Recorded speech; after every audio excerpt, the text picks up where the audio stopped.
Ricky Arosemena. Dame la puerta un momentito.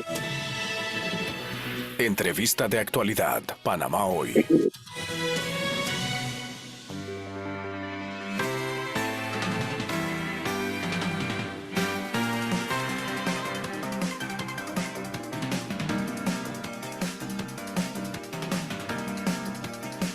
Bien, 7:03 de la mañana y hasta ahora vamos a conversar con el doctor Carlos Guevara Mann. Él es politólogo, también director de la Maestría de Asuntos Internacionales de la FSU de Panamá, columnista del Diario de la Prensa y también fue presidente de la Sociedad Bolivariana de Panamá del 2021 al 2023. Doctor, bienvenido, gracias por acompañarnos aquí esta mañana en Radio Panamá. Buenos días. Muy buenos días, muy buenos días. Columnista actualmente en el diario La Estrella de Panamá a La partir Estrella de de Panamá. febrero. Wow. Sí, me parece que ahí había esa parte Ok. había que actualizarla. A partir de febrero estoy en La Estrella de Panamá y todavía sigo siendo presidente de la Sociedad Bolivariana. Me reeligieron en julio de 2023, así que con mucha satisfacción porque ese es un desempeño sumamente satisfactorio que llevo a cabo gracias al apoyo de mis compañeros bolivarianos en esa histórica sociedad. Oiga, y te estaba viendo una entrevista sobre ese tema suya casualmente en redes sociales. ¿Qué periodo cubre en este segundo mandato como presidente? 2021-2025, los periodos son por 2 años. Ok. Entonces, en este periodo 21-25 hay que preparar hay que sentar las bases y crear la hoja de ruta para el el bicentenario del Congreso Anfictiónico de Panamá. El Congreso Anfictiónico se reunió en Panamá en 1826. Fue el primer congreso de estados americanos.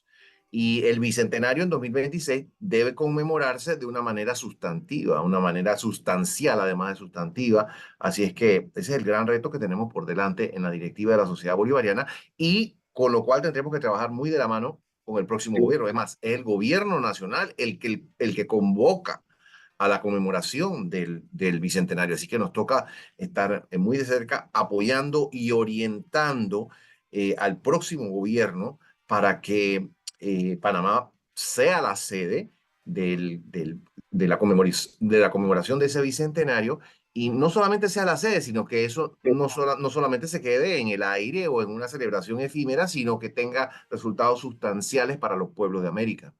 Y sobre todo, sé que lo había invitado, pero aprovechando este movimiento bolivariano, ¿qué importancia tiene en la región y sobre todo en la política internacional?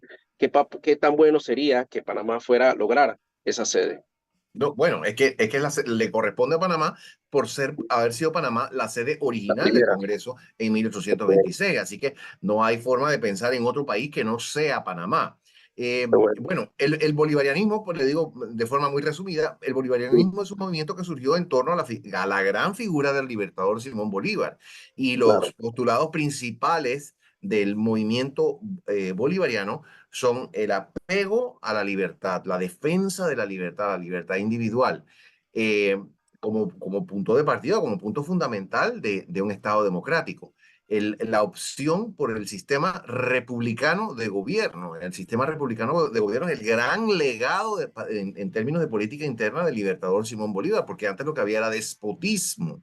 Una monarquía despótica era lo que había en América antes de la lucha independentista. Es muy cierto que a pesar de la independencia y de la opción republicana, muchos países tuvieron dictaduras y algunos las siguen teniendo hoy, dictaduras en América, 200 años después de la independencia. Sin embargo, la opción republicana es uno de los grandes aportes, grandes legados del libertador Simón Bolívar y es, por supuesto, uno de los postulados del movimiento bolivariano. Y en tercer lugar, no cabe duda, está la unión entre los pueblos para alcanzar fines comunes.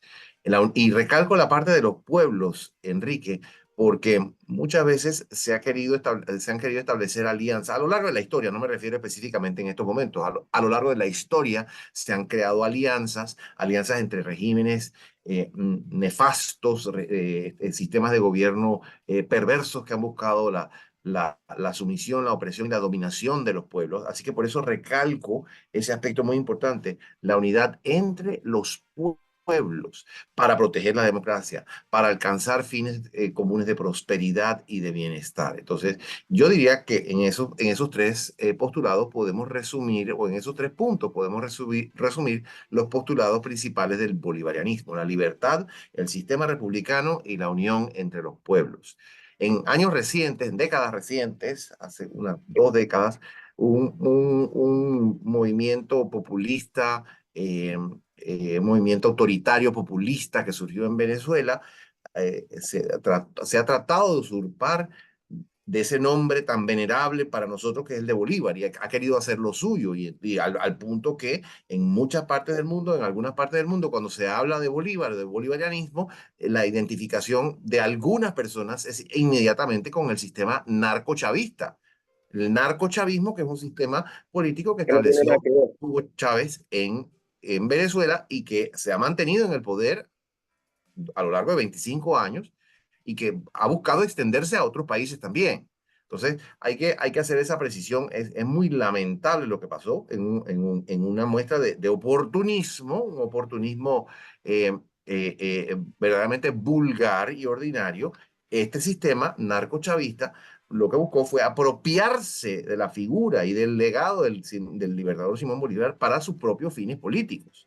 Claro. Y eso es algo que, por supuesto, nos duele, Ay, nos oponemos, y a lo cual va completamente a contravía del legado original del libertador Simón Bolívar. y no tiene nada que ver. Se ha tergiversado para Absolutamente manipular. nada que ver. Absolutamente nada que ver, Enrique. El libertador Simón Bolívar se revolvería en la tumba de ver cómo se ha degenerado el sistema político en Venezuela y en otros países de Nicaragua, que se ha convertido en una absoluta, total y completa tiranía. Más allá de la dictadura, tiranía liderada por un individuo que no tiene no tiene ya ninguna otra razón de ser más que satisfacer los apetitos descomedidos e irracionales de quien lidera ese país. El caso de Nicaragua, por supuesto Cuba, que tiene 60 y tantos años de ser una dictadura.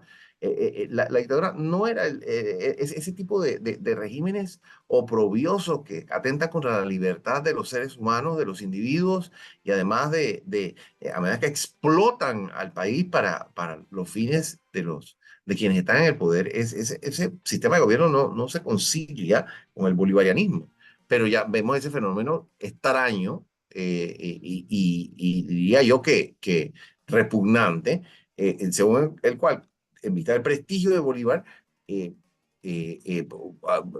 líderes políticos como lo de Venezuela, dictadores, porque más que líderes políticos son dictadores como los de Venezuela, Chávez primero, después Maduro, con sus perversos asociados, se envuelven en ese manto de Bolívar para tratar de conseguir algún tipo de legitimidad. Entonces es un fenómeno muy, muy deplorable. En Panamá, ¿cómo ve, doctor, usted el escenario ya a prácticamente 2 semanas? Ayer escuchamos a Monseñor Ulloa preocupado por un poco el tema de la campaña sucia. Ayer el señor Lombana hace una conferencia de prensa donde, según él asegura, todos se unieron para atacarlo. ¿Qué lectura tiene usted de cara ya a tampoco solo días de estas elecciones de Bueno, nuestro país? Enrique, las campañas políticas siempre son momentos de mucha intensidad, sobre todo hacia el final, ¿no? Son circunstancias, momentos de mucha intensidad, y que despiertan muchas bajas pasiones. Quisiera decirlo de esa manera, porque, porque la política es la búsqueda del poder, y no hay estímulo más básico y elemental para el ser humano que el poder.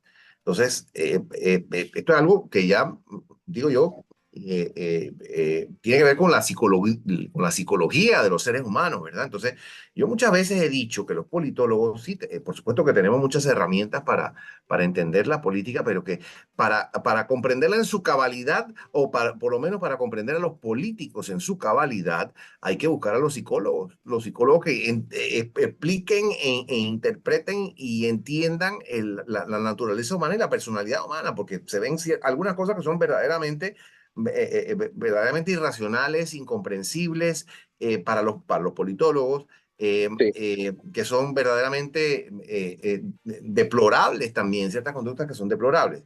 Yo lo que diría para resumir desde mi óptica, sí, Enrique, es eso, al aproximarse bueno, el día D, como lo titularon en una actividad de la Castillo, de la cual fui el orador, al aproximarse el día culminante, la fecha culminante, la desesperación de algunos por lograr ese triunfo, eh, se va acentuando, ¿verdad? Entonces ahora es ahora es que cuando vamos a ver intensificarse las campañas sucias, las patrañas, los golpes bajos y por supuesto también otras actividades que no vemos, las trampas y las triquiñuelas. La trampa y la triquiñuela, Enrique, han sido parte siempre de nuestro sistema político. Y eso no lo digo como un chiste, la verdad que es un asunto muy deplorable. Nuestras elecciones son tramposas. Aquí hacen trampa en las elecciones, aquí compran votos, eso lo sabemos perfectamente. Aquí nadie llega al poder si no invierte sumas apreciables de dinero. Aquí nadie llega a un cargo político. Es muy raro. Vamos a decirlo así. No voy a generalizar el 100%, pero voy a decirlo y lo digo con autoridad de quien ha estado claro. analizando los procesos políticos panameños hace más de 3 décadas. Aquí llegar a un cargo público es muy difícil, si no imposible, si no hay una enorme inversión de dinero, porque se acostumbró al país, esto comenzó durante la dictadura militar, bueno, por supuesto que antes también había clientelismo, Sí, pero durante la dictadura militar se entronizó ese sistema y se elevó a una institución del Estado, el clientelismo. Era la manera como la dictadura militar trataba de conseguir apoyo, porque de otra manera no podía conseguir. O sea, ¿quién abiertamente iba a apoyar a una dictadura? Eso no se iba a dar. Entonces, ¿qué hicieron? Comprar a la gente, intentar comprar a la gente. Ahí surgieron esos subsidios, esas dádivas, esos auxilios, esas ayudas. Ese sistema se entronizó. Como dije, no es que antes no haya existido, por supuesto que existía sí, antes del 68, pero eso se entronizó y se volvió una institución del Estado durante la dictadura militar. Y cuando vino la democracia, no se quiso romper con eso. Fíjese usted que seguimos con la misma constitución, el código electoral es el mismo, el del 1978. Por supuesto que lo han emparchado, pero en su sentido original es el mismo, el de 1978. El sistema de partidos es el mismo, el que comenzó en 1979 con la inscripción del PRD. En 1979 son los partidos originales están allí. sí, Entonces, una ruptura no ha habido. Así es que esos vicios que se entronizaron, que venían de antes, vamos a sí, decirlo claramente, venían de la época de antes de la dictadura. Se entronizaron durante la dictadura militar porque fueron el vehículo que les sirvió a los militares para tratar de conseguir algún apoyo en la población. Y en el periodo democrático, los políticos han encontrado ese sistema magnífico y perfecto para perseguir sus objetivos políticos y para dar satisfacción a sus enriquecerse apetitos. y enriquecerse, ¿no? Porque al final vemos Ah, a un político millonario. por supuesto, por supuesto. Eso no se puede dejar fuera de la película. Es una excelente observación. Los criterios, o a ver, no criterios, digamos que los rasgos, esa creo que sería una mejor palabra. Los rasgos fundamentales del sistema electoral panameño. El clientelismo y la corrupción. El clientelismo, porque es lo que permite que accedan al poder una gente que no tiene ninguna calificación para llegar al poder. Y esto, Enrique, aquí se puede aplicar perfectamente bien aquel verso de Miró que dice, revuelvo la mirada y a veces siento espanto, porque no hay, de la totalidad de los candidatos, el 98% no sirve. Hay gente que sin ninguna calificación, sin ninguna preparación, sin ninguna motivación positiva, la motivación que tienen, como lo ha dicho usted, es enriquecerse. Entonces ahí viene la segunda, pues. Mire, Enrique, yo he participado yo he apoyado, vamos a decirlo así, yo he apoyado varias campañas políticas a lo largo de mi vigencia como ciudadano y siempre me ha llamado la atención algo. Las campañas políticas son un negocio, Enrique. Porque acuérdense que van a buscar donaciones, van a buscar dinero, van a buscar Y entonces hay personas en Panamá que se especializan, usted sabe eso, hay personas en Panamá que se especializan en eso. Se le acerca a un candidato y le dicen, mire, yo le voy a conseguir donaciones. Entonces van a conseguirle donaciones y se quedan con una parte de la donación. Eso es un negocio. Y aquí hay gente que hace plata así, dinero en cantidad así, y viven de eso durante 5 años. Y entonces cuando viene la próxima campaña se meten a eso de nuevo. Y no estoy ni caricaturizando, ni ridiculizando, ni banalizando el sistema. Así es. Es una política que se ha mercantilizado por completo, que como busca el poder y la figuración, apela a los sentimientos más bajos del ser humano. Y eso es lo que vemos es escenificarse y protagonizarse en el país. ¿Y Eh, cómo vemos en estas últimas semanas?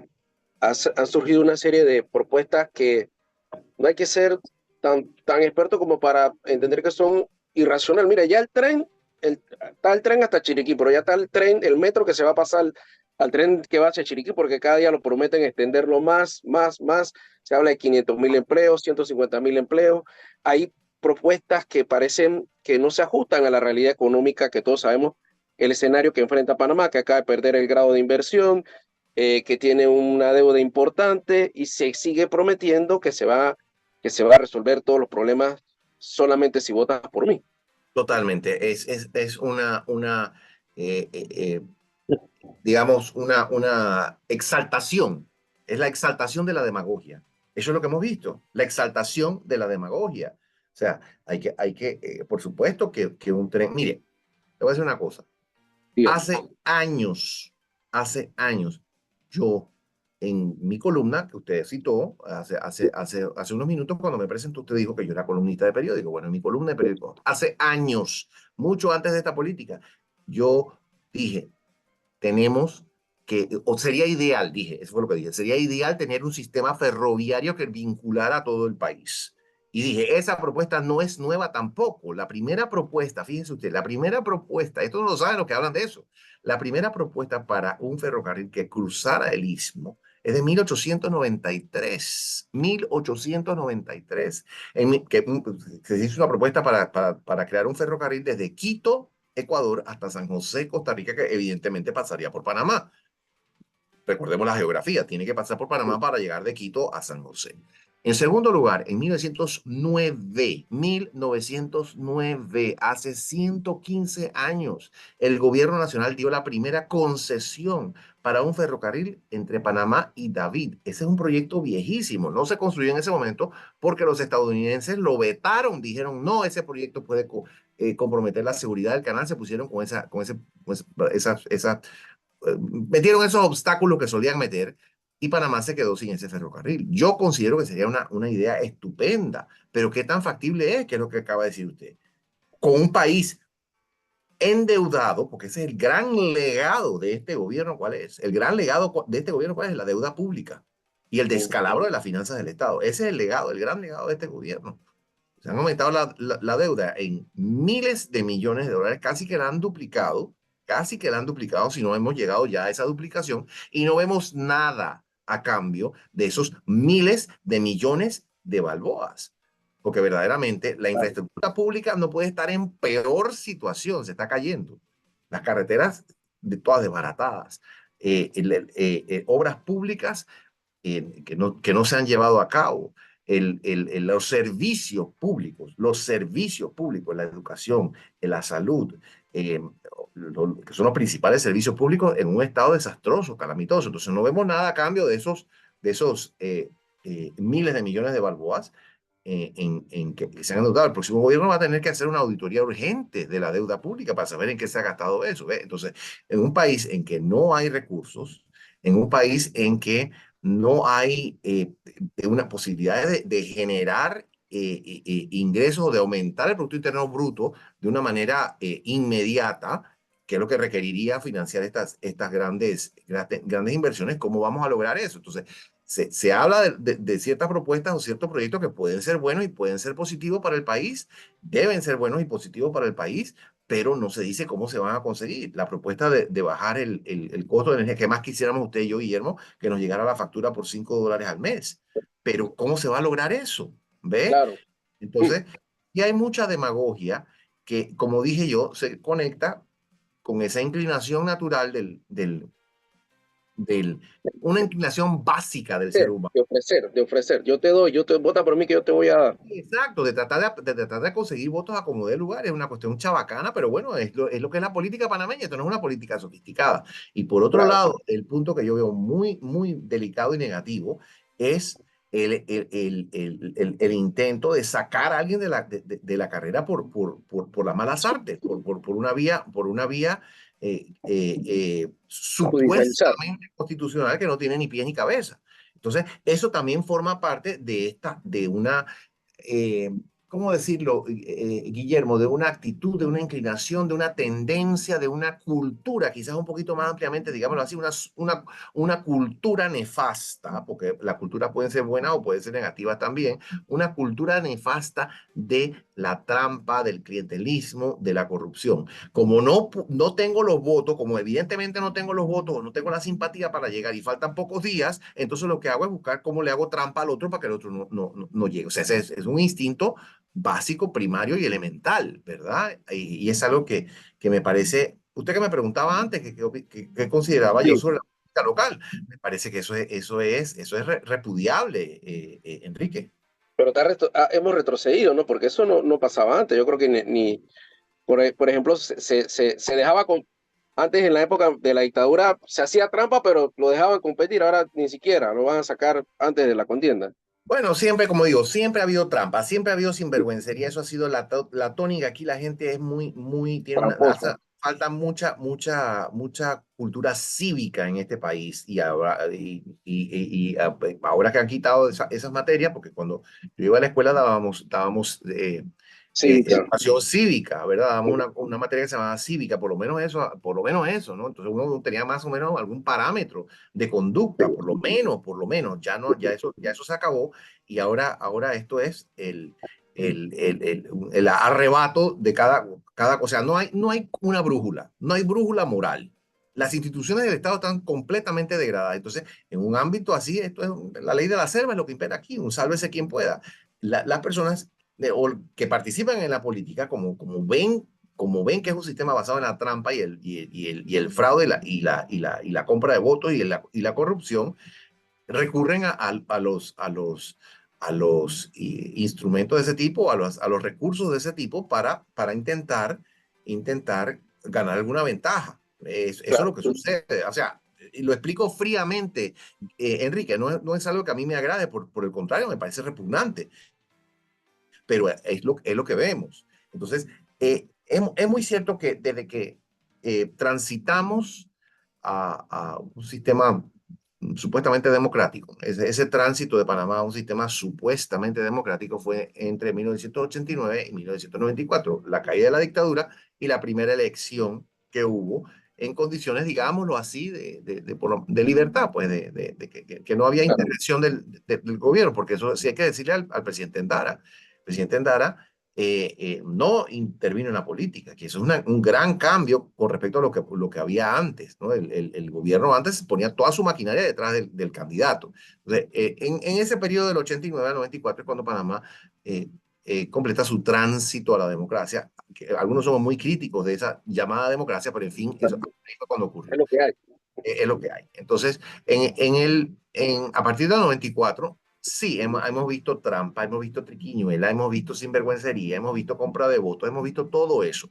Pero lo que no habíamos visto es un intento por sacar a alguien de la contienda buscando unos argumentos que son repudiables, o sea, reprensibles, son ridículos, ridículos. ¿Cómo alguien mínimamente serio puede presentar un alegato como ese? ¿Ves? Que porque uno de los candidatos no fue elegido En presidente primaria. en la primaria. Entonces, esa candidatura, toda esa oferta electoral hay que descalificarla. O sea, no han leído el código.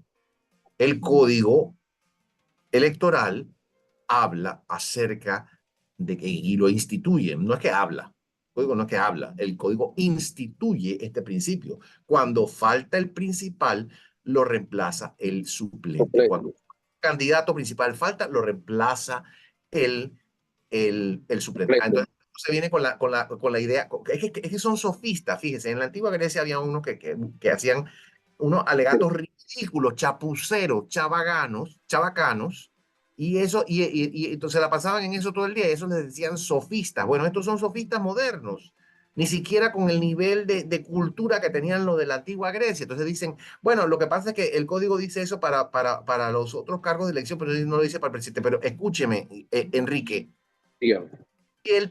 si estando en el gobierno el presidente de la República renunciara y el vicepresidente lo reemplaza, que eso es mucho más importante que una candidatura, no va a ser válido el mismo principio para una candidatura. O sea, si el vicepresidente reemplaza al presidente de la República en funciones de Estado, no va a ser absolutamente lógico que siguiendo lo que dice el código, el candidato a vicepresidente reemplace al candidato al presidente en caso de que el candidato al presidente falte, por supuesto. Eso es evidente. Eso es evidente. Entonces, quien trate de rebatir eso con argumentos baladíes, incurre en los terrenos de la chabacanería, como dije antes. Entonces, saltan y dicen, bueno, lo que pasa es que la Constitución dice que hay que elegir al presidente y al vicepresidente en la misma, En la en el fecha. mismo día. Digo, bueno, Sí, perfecto. Claro que sí. Entonces, si hay que elegir al presidente y al vicepresidente el mismo día, la solución es que al presidente, que al candidato se le permita nombrar a un vicepresidente. La solución no es revocar la candidatura completamente. Eso no tiene sentido, porque claro. se ha instalado una candidatura, se ha aprobado esa candidatura, ha recibido las, las credenciales Correcto, claro. por el Tribunal Electoral conforme a los procedimientos o a los criterios y a las normas, más bien, más que procedimientos y criterios, más a las normas, ¿no? Y al articulado del Código Electoral. El otro argumento peregrino se hace es que el presidente y el vicepresidente tienen que tomar posesión el mismo día. Bueno, y cuando no hay vicepresidente, entonces, porque si no hay vicepresidente, entonces hay que impedirle a un presidente que gane que tome posesión Claro, porque no existe el vicepresidente. claro. Y Enrique, esto ha ocurrido antes, o sea, Ok. no es la primera vez que ocurre en Panamá, ha ocurrido antes. No es, como dijimos, no con la candidatura presidencial, pero sí ha ocurrido antes con candidaturas a otros cargos de elección. Eh, Doctor, sí, doctor, estamos contra el tiempo. Ya llegó el siguiente perfecto, invitado. perfecto, Doctor, no hay oiga, ningún problema. mire, vamos a hacer algo. Usted es profesor en ciencia política en la Universidad de Florida State, columnista en la prensa, y lo voy a Es la contratar estrella aquí ahora. para analista de Radio Panamá también para que vaya Ah, bueno, muchas ampliando el gracias, currículum. muy amable, Oye, con mucho gusto. Claro que que tenga un sí. excelente día, doctor Gracias, un Carlos. saludo muy cordial. Cómo nos saludo.